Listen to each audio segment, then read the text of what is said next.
Y pensar que hoy en día, cuando comienzan a entonar esta canción en los estadios, los árbitros paran el juego hasta que dejen de cantarla. ¿Por qué? Porque genera violencia, genera entusiasmo en los demás hinchas por cantarla, genera preocupación en el operativo policial, genera inseguridad en el mismo árbitro del partido y además genera bronca y fastidio aún más de parte de los jugadores afectados por el mal arbitraje del uniformado. Pero bueno, hoy en el siglo XXI, año 2025, de este video por lo menos, todo queda en una amenaza, en un cantito violento de cancha, en un coro de cientos de estúpidos que quieren intimidar las decisiones de un juez en un deporte con unas rimas amenazadoras. Pero al menos queda en eso, en una amenaza, porque peor es pasar de los dichos al hecho, como ocurrió con el árbitro Osvaldo Cosio y su desgraciada tarde en la ciudad de Rosario en el año 1946, cuando una turba de hinchas enojados estuvieron a segundos nomás de quitarle la vida por un simple partido de fútbol. ¿Conocías la historia del árbitro que casi ahorcaron en el Parque Independencia? Pasá la intro rapidito que viene la historia. ¡Dale!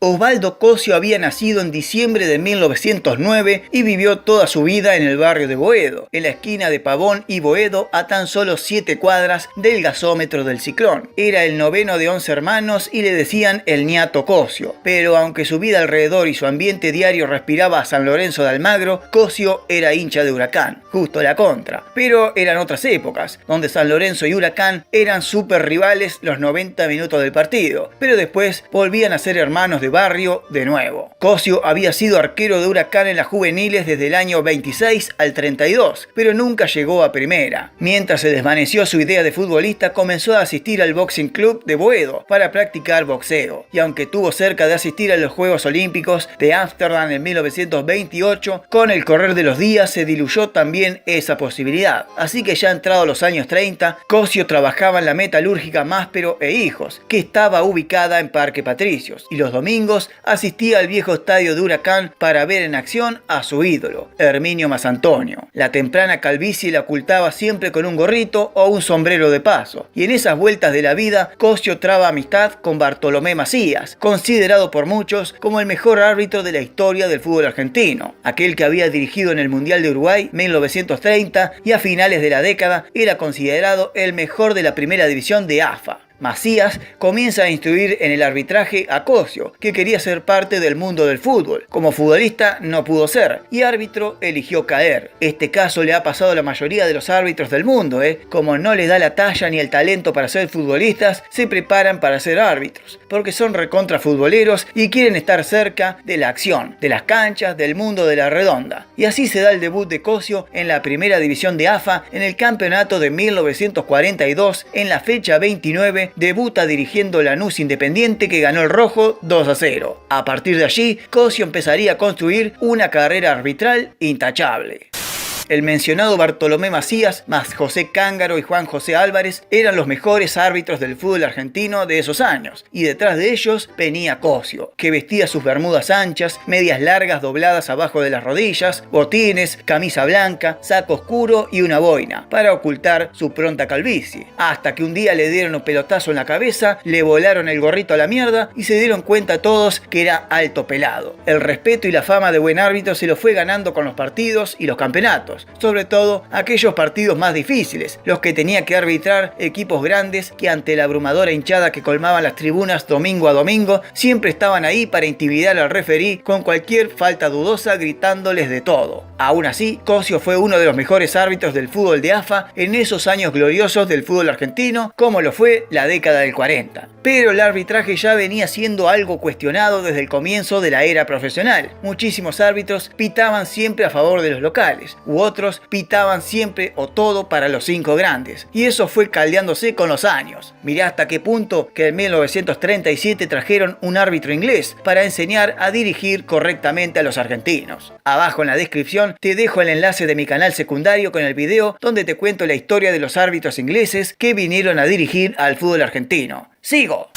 Todo venía sobre los rieles normales de un refrigerato neutral en su carrera. Cosio se ganó el respeto de los otros árbitros y de los mismos jugadores. Obviamente tenía rispideces como todos, pero bueno, el futbolista argentino siempre tuvo tendencias a ser más manipulador que gran jugador en las difíciles. Y eso se veía cada vez que un equipo perdía. Comenzaban a tirarse para que les cobraran penal, algunos otros que iban ganando hacían tiempo, otros simulaban faltas que no sucedían, la misma mierda de siempre, ¿viste? Pero al menos en esa época se jugaba muy bien al fútbol y había muchísimos goles. Y eso a la gente le bastaba para reventar cada domingo todas las canchas, siempre con un poco más de gente en las tribunas, año a año. Y así llegamos al año 1946, el año de San Lorenzo, del histórico equipo campeón con una delantera extraordinariamente histórica, como eran Imbellone, Farro, Pontoni, Martino y Silva. Se recitaba de memoria. Ya había tenido grandes tardes el año anterior, cuando de Rosario llegó el ídolo del Papa Francisco, René Pontoni, a enamorar los corazones de los cuervos y también de las cuervas, ya que levantaba suspiros también entre la tribuna femenina del gasómetro, debido a su tormenta de facha. San Lorenzo tuvo muy buen comienzo del torneo del 46, aunque perdió un par de partidos importantes, no dejó de jugar tal cual lo hacían Farro, Pontoni y Martino. Una calidad que superaba inconvenientes y que solo era superada por la máquina de River en esos años.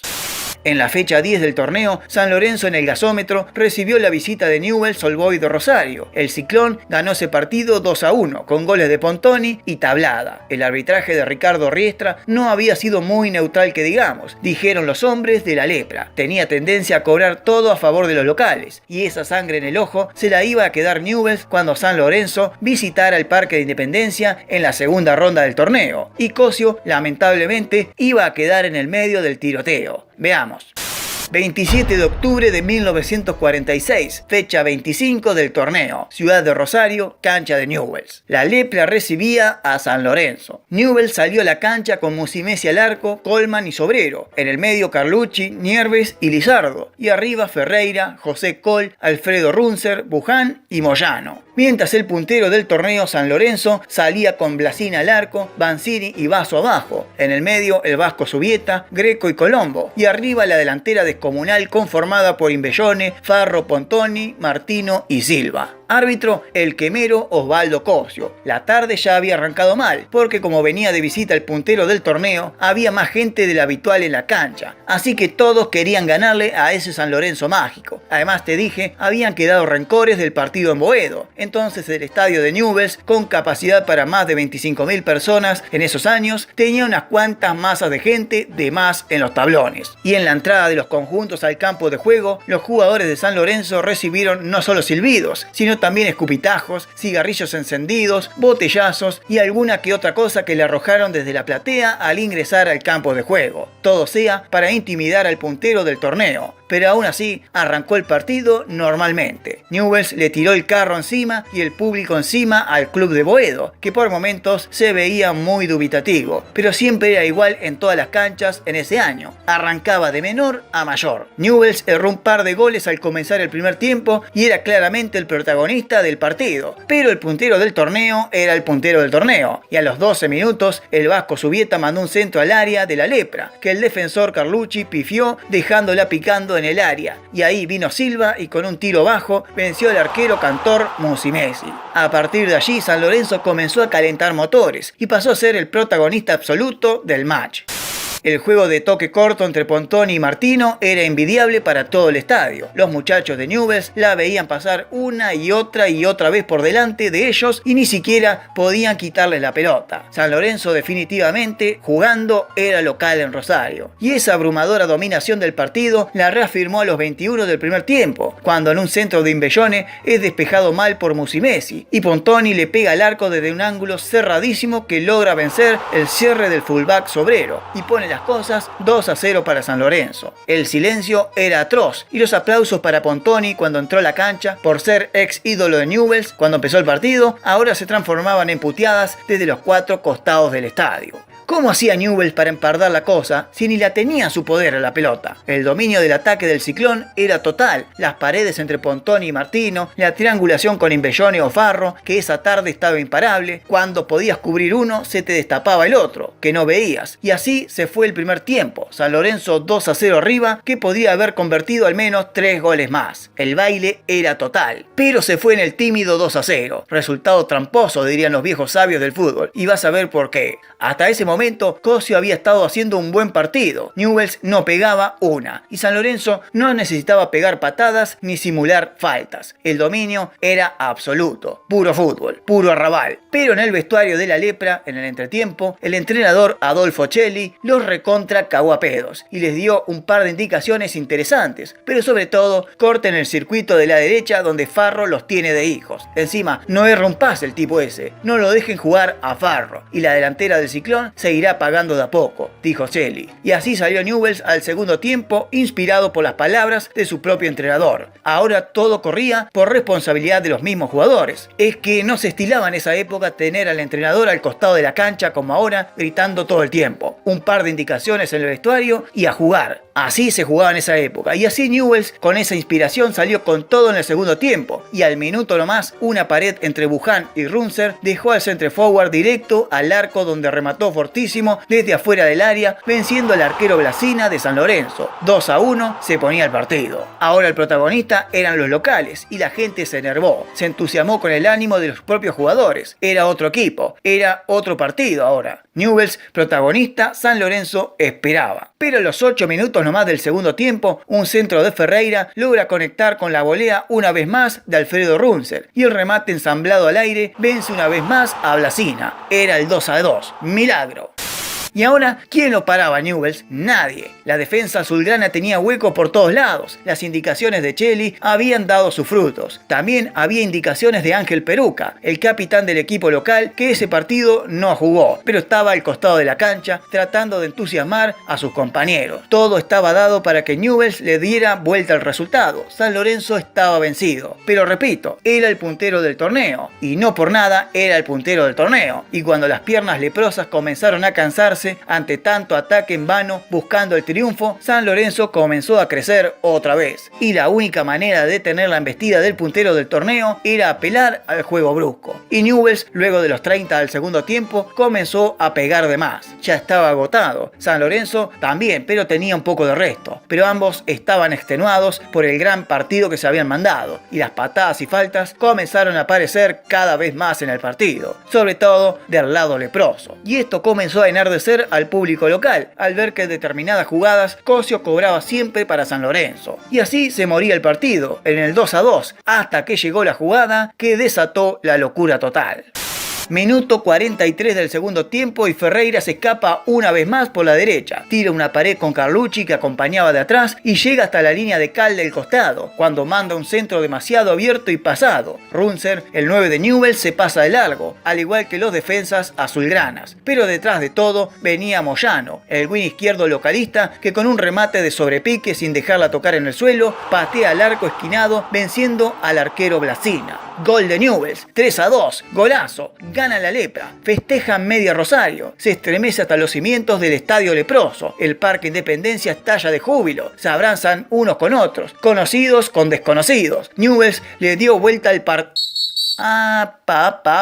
¿Qué pasó? El árbitro Cosio está levantando la mano. ¿Cómo que offside? ¿Cómo que offside? ¿De quién? El 9 está adelantado, dijo Cosio. Pero si Runzer ni la tocó a la pelota. Al contrario, se pasó de largo. Y Moyano venía de atrás. ¿Cómo que offside? ¿Cómo que offside? Mirá, el línea no está levantando la bandera. No hay offside. ¿Qué mierda viste? Dijeron los jugadores de Newell's, hartos de tantos manoseos arbitrales cada vez que jugaban con algún equipo porteño. Y aunque Cosio había dirigido bien hasta este minuto, acá ya no importaba nada. Era el 3-2 y por criterio del árbitro la cosa seguía 2-2 empatada. Gol anulado, señores. Yo pité la falta antes del gol. Siga. Y mientras los jugadores de Newell's corrían a la par del árbitro pidiéndole explicaciones, San Lorenzo movió rápido. Subieta tocó para Farro. Este, ahora desmarcado, vio la oportunidad y se entró en campo de Newell's, donde en una cortada habilitó a Imbellone, que encaraba hacia el arco. Este se detuvo, vio que entraba Martino solo por el medio, tiró el centro, pero la pelota se la lleva puesta el defensor Nierves, el jugador leproso que vence a su propio arquero con un gol en contra. Gol de San Lorenzo. 3-2 pasa a ganar el Ciclón. Y ese es el momento exacto donde se produce la calma que antecede la tormenta, porque acto seguido la gente se estremeció, pero no de júbilo y alegría, se estremeció de bronca, fastidio, ira absoluta, y comenzaron a arrojar todo tipo de proyectiles al campo de juego. Sillas de las plateas volaron hacia la cancha de una manera exagerada. Todo lo que había a mano era arrojado al campo de juego, piedrazos y botellazos de los 4 costados del estadio. Era el caos total. La gente se amontonaba en los alambrados queriendo vencer la fortaleza de la cancha para ingresar y darle su propio estado de justicia al referí. Es que era una injusticia. Newell's pasó de ganar 3-2 a perder 3-2 en un minuto, encima con tremendo afano. Esto no se iba a quedar así. Estamos hartos de que nos roben los porteños. Y este árbitro es porteño, es de Boedo, de San Lorenzo. Hay que ajusticiarlo a este hijo de puta. Y ante tanta fuerza que le hicieron a un alambrado, se terminó rompiendo y comenzaron a entrar bandada de hinchas leprosos a pegarle al referí y a los mismos jugadores de San Lorenzo. De repente los 11 del Ciclón más los suplentes y los 11 de la Lepra más sus suplentes y la terna arbitral quedaron en el medio del quilombo, en el medio de la cancha. Es que los 4 costados del estadio comenzaba a ser invadido por hinchas de Newell's, completamente desaforados y sacados, pidiendo la cabeza de los porteños. La policía ingresó al campo de juego tratando de parar esa locura, pero eran demasiado pocos para el gentío leproso completamente sacado que iba entrando a la cancha. El primero que cayó fue uno del cuerpo técnico de San Lorenzo. Lo noquearon de una piña y quedó tendido en el piso. Cosio se puso del lado de Colombo, jugador de San Lorenzo que repartía piñas para todos lados. Tenía a 10 o 20 tipos pegándole de todos lados. Cosio, con su pasado boxístico, también pegó, pero eran demasiados, así que prefería correr. Cerca de ellos estaba Peruca, el ídolo de Newell's, que esa tarde no jugó, pidiendo calma a sus propios hinchas, pero la ligó también él. Y bueno, necesitó defenderse de sus propios hinchas y comenzó la bataola infernal. Pontoni, ex ídolo de Newell's, también la ligó y recibió un sillazo tipo lucha libre en la espalda y le abrieron la cabeza de una patada. Banzini y Basso, los otros players de San Lorenzo, también, a piña limpia, recibieron botellazos y trompadas desde los 4 costados. Los policías, hartos de los macanazos y cachiporrazos, no dieron abasto y comenzaron a los tiros. Cayó herido un hincha de 31 años llamado Américo Meyer, herido en un brazo. Luego cayó una mujer, Isabel de Marengo, de 27 años, de un golpe en la espalda que la dejó desmayada en plena cancha. Loco, eran los Simpson, como cuando se emputecen y rompen todo. Bueno, así, nada los paraba. El héroe acá fue el propio Bartolomé Colombo, crack de San Lorenzo que se bancó todas las piñas y patadas cubriendo al árbitro, y este, donde vio un hueco, se fue corriendo hacia los vestuarios, pero en el camino recibió patadas, golpes, piñas, palazos. El tipo seguía corriendo porque si se caía era boleta. Escupía sangre, tenía el saquito de árbitro todo roto, desgarrado, manchado por su propia sangre. Corría y corría hasta que llegó hacia el túnel del vestuario y divisó más hinchas que se le venían encima. No había escapatoria. Los policías tiraron gases lacrimógenos a todo el campo de juego y tribunas, y las nubes cubrieron todo ese ambiente dantesco. Era el infierno en la tierra. No se veía nada, solo gritos, puteadas, piñas, insultos y un árbitro como Cosio que se escondió detrás de unos pocos policías que pudo divisar en la neblina. Acto seguido vi un hueco por el túnel y un alambrado roto por donde habían entrado los hinchas de Newell's, y se mandó, y sin querer ante tanto correr, se encontró en la calle, afuera del estadio. Milagro, se salvó. Pero eso era solo el comienzo, porque inmediatamente fue identificado por hinchas que salían casi llorando de los gases lacrimógenos del estadio y dijeron: ahí está, el referí, el hijo de puta, agárrenlo. Y el pobre Cosio, ya agotado de tanta escapatoria, corrió unos cuantos metros y divisó un auto que pasaba a alta velocidad cerca del estadio. No lo pensó ni un segundo y se tiró encima de él, aunque sea para engancharse del vehículo y así poder escapar en la velocidad del auto. Pero para desgracia del tipo que no le salía una esa tarde, el conductor del auto se asustó y frenó de golpe, chocando al referí, que cayó semi desmayado al suelo. Y ahí se completó la barbarie, porque el árbitro, arrodillado escupiendo sangre, atropellado y molido a trompadas, fue rodeado por hinchas leprosos que le siguieron pegando hasta que uno dijo: vamos a colgarlo, a colgarlo. amarrarlo, a colgarlo, y le sacaron el cinturón y se lo ataron al cuello, y entre varios hinchas llevaron al referí hacia un árbol cercano del Parque Independencia, y los otros salvajes se sacaron sus propios cintos y comenzaron a crear una especie de soga improvisada para colgarlo en el árbol. Cuando el acto se estaba por consumar, aparecieron 3 soldados con criptos a caballo, y mientras los otros dispersaban la muchedumbre de hinchas desenfrenados tirándole los caballos encima, el tercer soldado con un sable cortó el cinturón y le salvó la vida al árbitro Cosio, que se terminó desmayando después del suplicio que había durado no más de 8 minutos. Increíble.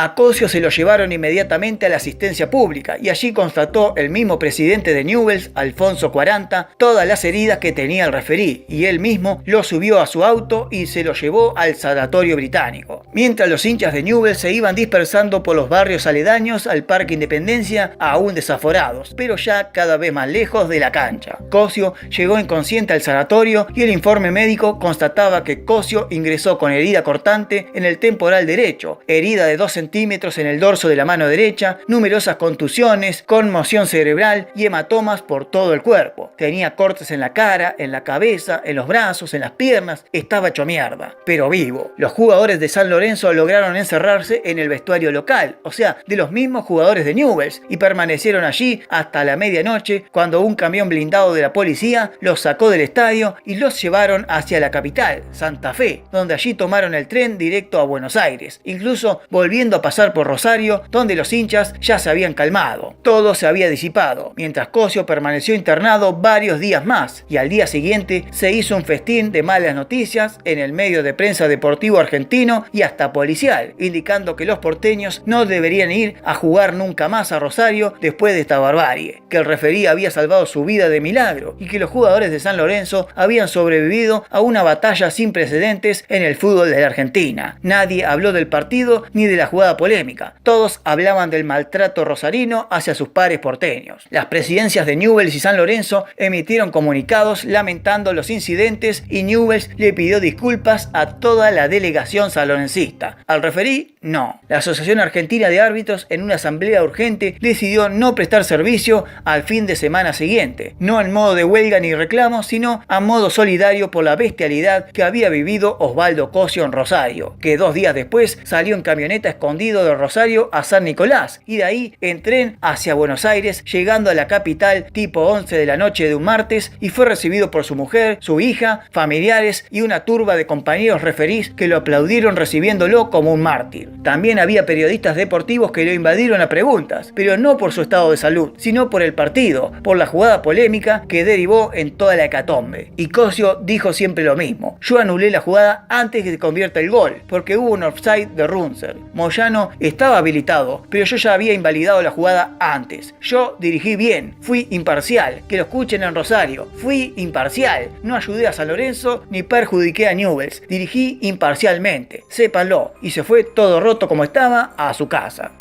Lo que vino después fue una fantochada más de las tantas que se manda la AFA para arreglarla así nomás y que todo quede en la nada. Como decía Grondona, todo pasa. A Newell's le suspendieron la cancha por 4 partidos, pero una apelación solo le dio un partido de ausencia de los locales. Cosio no volvió a dirigir ese año y recién volvió en mayo de 1947 en un partido en La Plata entre Estudiantes y Vélez. Los árbitros se empacaron y no dirigieron el fin de semana siguiente, y el fútbol recién volvió el 10 de noviembre, donde San Lorenzo aplastó 5-1 a Platense y se enfilaba derecho hacia el título. Pero la farsa siguió, se completó con la payasada más grande de la historia del viejo fútbol argentino. ¿Por qué? Porque Cosio le dio un informe al Tribunal de Disciplina de la AFA que indicaba que el partido quedó suspendido a los 43 minutos con 50 segundos de la última etapa. O sea, faltaban 70 segundos para terminar el partido, que estaba ganando San Lorenzo 3-2 todavía. Pero claro, detrás de San Lorenzo, en el torneo, estaba Boca y River, queriendo imponer sus reglamentos, y obligaron a la AFA a que completaran esos 70 segundos entre Newell's y San Lorenzo, los segundos faltantes. Así es, los 70 segundos del partido en Rosario se volvieron a jugar, pero en Caballito, en la cancha de Ferro. Es que el domingo 10 de noviembre había vuelto la fecha y Newell's cayó en ese estadio por 5-2 contra Vélez, y ya que Newell's estaba en Buenos Aires, lo hicieron quedar un día más, y al lunes 11 prepararon toda la farsa. Newell's y San San Lorenzo salieron a la cancha de Ferro a jugar los 70 segundos distribuidos en 2 tiempos de 35 segundos. Solo un puñado de hinchas azulgranas en las tribunas completaban el payasesco circo. El diario La Capital de Rosario lo describió perfectamente así: puesta la pelota en movimiento por Aballay, jugador del Ciclón, amagó San Lorenzo un avance que no tuvo éxito, y enseguida vino la pitada final del árbitro Valentín Rey, que determinó el final del primer tiempo.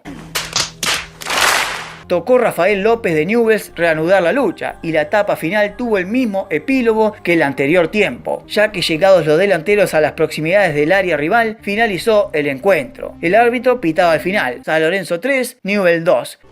Ladrones de mierda.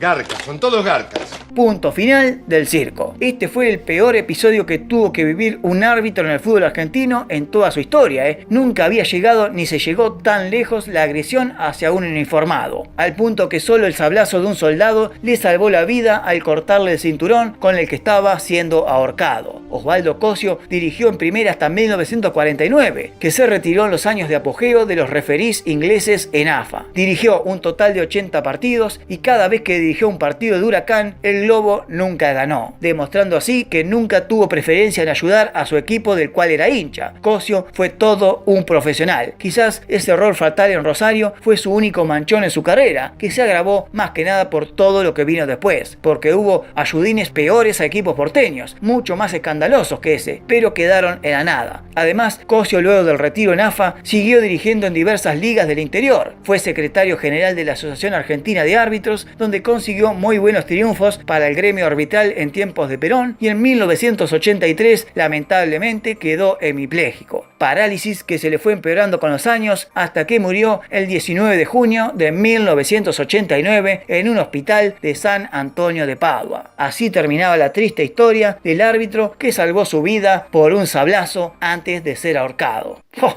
qué historia! Los jugadores argentinos son acogidos con una estruendosa ovación al irrumpir en el campo con las banderas de su país y de España. El Atlético Aviación, debido a las lesiones sufridas por sus más destacados jugadores en el torneo de Liga, presenta un conjunto evidentemente inferior al del San Lorenzo, caracterizado por una compenetración admirable. No importa la afición madrileña y intensísimo frío que reina en el campo, después de haber ocupado todas las localidades del estadio, presencia con sumo interés el desarrollo del encuentro. Juega el San Lorenzo de Almagro sin pensar en ningún instante en el brillo individualista. Es una clase, un estilo de fútbol armonioso y compacto, donde cada pieza funciona matemáticamente y en el momento oportuno.